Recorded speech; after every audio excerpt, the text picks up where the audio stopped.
হয়তো পারে তারা অন্য ধর্মের হইতে পারে, কিন্তু আমাদের প্রতিবেশী, আমাদের মুসলমানদের কাজ কি? এরাও যদি কোনো ঝামেলার ভিতর থাকে, ইসলাম তাদেরকে বলে না মাইরা মুইরা খেদে দেয়। এই জায়গায় থানা কোর্ট পর্যন্ত এখন রেসপেক্ট করে, সম্মান করে। যদি না জানো তাহলে থানার কোর্টে গিয়ে আমাকে নাম নেও, মাদারীপুর কোর্টে গিয়ে আমাকে নাম নিয়ে ওই জায়গায় তারা এখন কিভাবে রেসপেক্ট করে। এই জায়গায় তুমি আমার সাথে কোনো মিথ্যা কথা বলবা না, আমি তোমার আগেই বলছি ভাই। তুমি যদি মিথ্যা কথা বলো তোমার শাস্তি বাড়বে, আর ওই শাস্তি থেকে তোমার কে বাঁচাবে ওটা আমি বাইচা থেকে দেখে নেব যে তোমার কে বাঁচাইতে হবে শাস্তি। আর যদি সত্য কথা বলো কম্প্রোমাইজ করা হবে, সত্য কথা হলে শাস্তি কমানো হবে, সত্য কথা বললে জিনিসটা সমঝোতার দিকে যাব। মোড়ের ভিতরে ওপেন তোমরা রক্তারক্তি করো, রক্তর বন্যা বসায় দাও, হয়ে বলে রক্ত দেখে বলে দ্বিতীয় রুটি খাইতেই পারে না, তাহলে কেমন রক্তারক্তি ওই দিকে হয়েছে?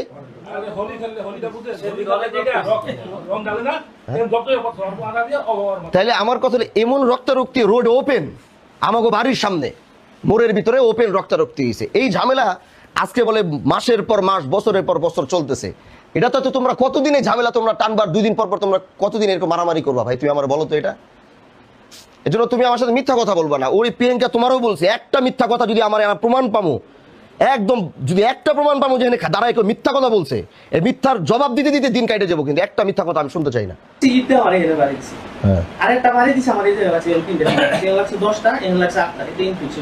আরে পিটাইছে কেটা কেটা, মানে তোমারে পিটাইছে হইলো ও আর জামাই, ও আর জামাই তোমারে পিটাইছে, আর ওগো পিটাইছে কেটা? না, ওর মাথায় তো বিশাল সিলাই লাগা মাথা ফাটছে, ওর তো অবস্থা খারাপ হয়েছে। ওই পিটানটা কে পিটাইছে? তুমি স্বীকার করতে হবে এটা, এটা তোমার বলতে হবে কে পিটাইছে। ওই ছাড়াছাড়ি এসব কথা বল, পিটাইছে কে? এখানে কোনো নয় ছয় নাই, তুমি বলতে হবে যে তোমারও পিটাইছে, ওরে মারছে কেটা। শোনো, এখানে ওরা কিন্তু ওই যে থানায় গেছিল, আমি তখন থানায় বসা, তখন উচি কইছি ভাই পাঠাই দিছে, কিন্তু পাঠাই দিছে বিচার এই জায়গায় থানা কোর্ট পর্যন্ত এখন রেসপেক্ট করে, সম্মান করে।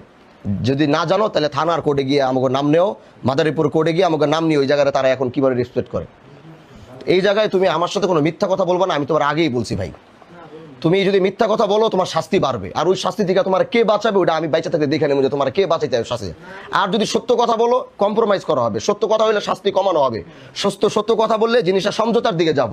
আর যদি বারবার তুমি যেটা করছো 10টা লোক কিন্তু দাঁড়ায় দেখছে, আজকে একজন আরো আমি যদি এখন পুরা ইনকোয়ারি ফালাবো তাহলে কিন্তু এটা পাই টু পাই আমার চোখের সামনে একদম খাতা কলমের মতো পরিষ্কার আমার চোখের সামনে আসতে 2 মিনিট লাগবে, বেশি সময় লাগবে না। তো আমি চাই না তুমি এখানে দাঁড়ায় কোনো মিথ্যা কথা বলো। দেখো তুমি ওরে বলছো এই মহিলা একাই 10, ঠিক আছে বুঝলাম, তোমরাও কিন্তু পুরুষ মানুষ হিসেবে অনেক বেশি ওখানে ছিল। তোমাদের আমার কথা শোনো, তোমাদের জোর বেশি, তোমাদের স্বাভাবিক, এক পরিবারে 3 ভাই থাকলে ভাইয়ের জোর থাকেই বেশি।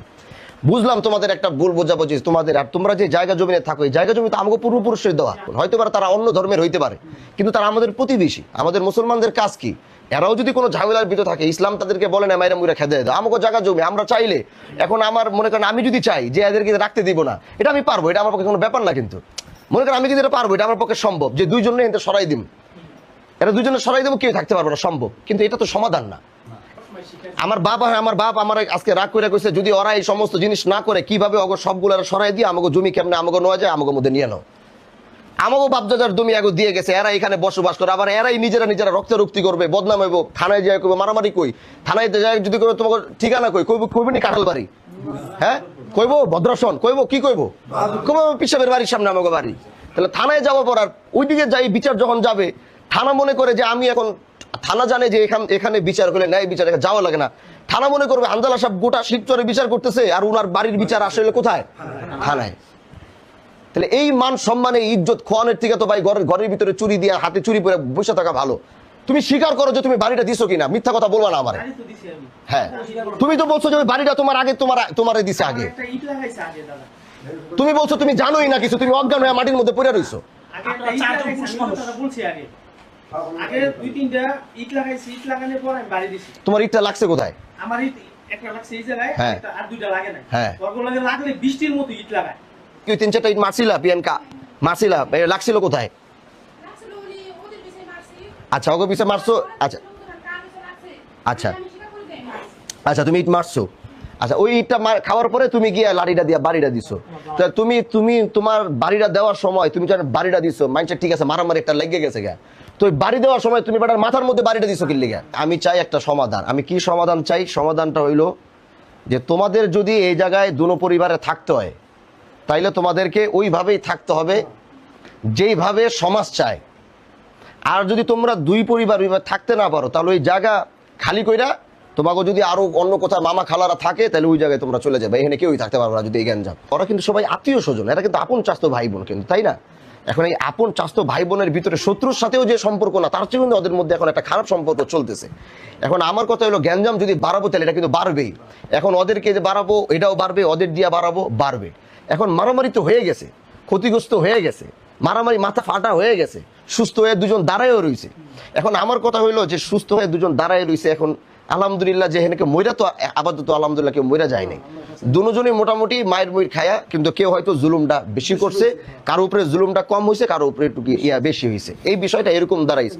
কিন্তু দুইজন কিন্তু এরকম কেউ না যে তারা পাশাপাশি, নিজের আপন চাস্তো ভাই বোন, হয়তো তারা অন্য ধর্মের হইতে পারে কিন্তু তারা আমাদের প্রতিবেশী। আমাদের মুসলমানদের কাজ কি, এরাও যদি কোনো ঝামেলার ভিতর থাকে ইসলাম তাদেরকে বলে না মাইরা মুইরা খেদে দেয়, আমাকে জায়গা জমি আমরা চাইলে, এখন আমার মনে করেন আমি যদি চাই যে এদেরকে রাখতে দিব না, এটা আমি পারবো, এটা আমার পক্ষে কোনো ব্যাপার না। কিন্তু মনে করেন আমি কিন্তু এটা পারবো, এটা আমার পক্ষে সম্ভব যে দুইজনে এতে সরাই দিব, এরা দুজনে সরাই দেবো, কেউ থাকতে পারবো না, সম্ভব। কিন্তু এটা তো সমাধান না। এরা সারা জীবন বাপদাদার আমাদের কাছে চলে আসে। পীর দুদু মিয়া সাহেব তাদেরকে আইনা রাখছিল। পীর দুদু মিয়া সাহেব, প্রথম পীর দুদু মিয়া, হাজী শরিয়াতুল্লাহর ছেলে, ওই সময় ওই পীর দুদু মিয়া সাহেব, ওই দুদু মিয়া সাহেব তাদেরকে এখানে আনছে। তখন তারা এই যে আমাদের এই যে এই সমস্ত কাজগুলো তারা কিন্তু করছে, তাদের বাপদাদারা এই এলাকায়, তারা নিজে পীর দুদু মিয়া সাহেব নিজে তাদেরকে জায়গা দিছে, আমাদের জায়গার উপরে তাদেরকে জায়গা দিছে, তারা এখানে থাকছে জেনারেশন বাই জেনারেশন। আমরা সপ্তম বংশধর যেমন ওরা এরকম টান দিলে 2, 4, 5 বংশধর কিন্তু ওরা এভাবে এরকম আইছে। এখন আমার কথা হলো এই যে এই ব্যাপক মারামারি, এটা যদি আমরা শুধু বারবার ওইদিকে যাবো তাইলে এটা বারবার বাড়তেই থাকবে, এটা কিন্তু কমবে না। কারণ যেখানে মনে করেন এমন মারামারি হচ্ছে যে মরে গেলেও কেউ কারো পরোয়া করে না, ওই পর্যন্ত কিন্তু এটা গেছে, ওই পর্যন্ত কিন্তু এটা গেছে। দুনো পক্ষের ভিতরেই হয়তো ওইও মরতো না, আর জামাইও কিন্তু একটা মরতো, এক দুইটা তো যাইতোই ওই মারামারিতে। জন্য আমি এটারে বাড়াবো না। সবকিছুর পর আমি একটা কথা বলতে চাই, তোমরা দুইজন কিন্তু তোমাদের রক্ত এক, তোমাদের উভয় পক্ষের রক্ত এক। তোমরা একজন আরেকজনে মারার সময় তোমার চিন্তা করে মারা দরকার ছিল যে এ কিন্তু আমার রক্ত, আমার আত্মীয়, আমি বাইরের কারো মারতেছি না, আমি আমার নিজের চাচির গায়ে হাত উঠাইছি, নিজের আপন চাচতো বোনের গায়ে হাত উঠাইতেছি। এই মানবতাটা তো একটু রাখো ভাই তোমরা উভয় পক্ষ, যে তোমরা নিজেরা, তোমরা আত্মীয় স্বজন, তোমরা একটা রক্ত রে ভাই। একটা মার্ডার হইতো আজকে তাহলে বুঝতে নেই যে কি ঠেলাটা কারে কারে কইতো, যে পক্ষের একটা মার্ডার হইতো ঠেলাটা কারে কয় তখন বোঝা যাইতো যে মার্ডার দৌড়াদৌড়ি কেমন কারে কয়। আজকের পরে এখান থেকে দুই পক্ষ আর কোনোদিন মারামারি করতে পারবে না, এটা নিশ্চয় এখানে দিতে হবে আমাকে। এরপরে কার কি আছে এটা আমি দেখবো, কার পক্ষে দাঁড়াইতে হবে, কারে সাহায্য করতে হবে, কারে কারে বুঝাইতে হবে, কারে বুকে টানতে হবে, এগুলো আমি বুঝবো। তোমরা দুনো পক্ষ কিন্তু আমাদের, এখানে আমি নিরপেক্ষ দাঁড়াইছি। ও যেমন আবদার নিয়ে মনে করছে যে আমি হার কাছে গেলে বিচারটা পাবো, তোমরাও কিন্তু এখানে আসছো যে এখানে গেলে নিরপেক্ষ, এখানে কোনো কাটছাট হবে না।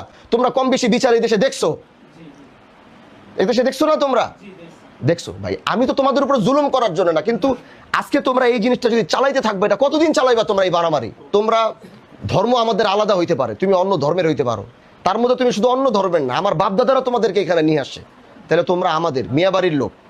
এই কারণে আমি চাই না, আমি চাই তোমাদের ভিতরে একটা মহব্বত পয়দা হোক।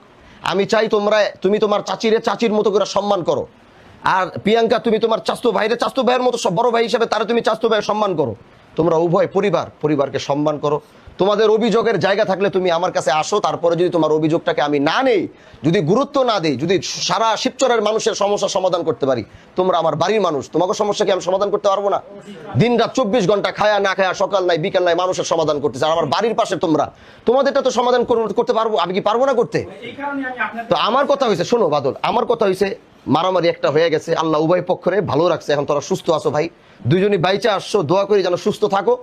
এটা আজকে এই জিনিসটাকে দাফন দিয়া তুমি তোমার চাচির মতো করে মানবা। যে মামলা তোমাদের মধ্যে হয়েছে এটা তুমি আমার কথা রাখো, নিজেদের ভিতরে মামলা বাড়াইলে বাড়ানো যাবে, এই মামলা করে কোনো ফায়দা নেই।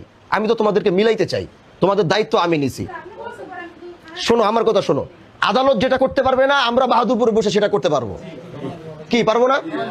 আদালত যেটা পারবে না, আদালত এখানে জানে না কি অবস্থা না অবস্থা। আমি উভয় পক্ষকে একটা সুযোগ দিতে চাই, আমি উভয় পক্ষকে দেখতে চাই যে তারা নিজেদের আত্মীয় বন্ধনে আবদ্ধ হয়েছে, আমি দেখতে চাই।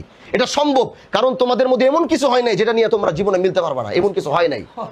এই সামান্য জিনিসটা আমি চাই যেন এটার হয়, এটা আমি চাই।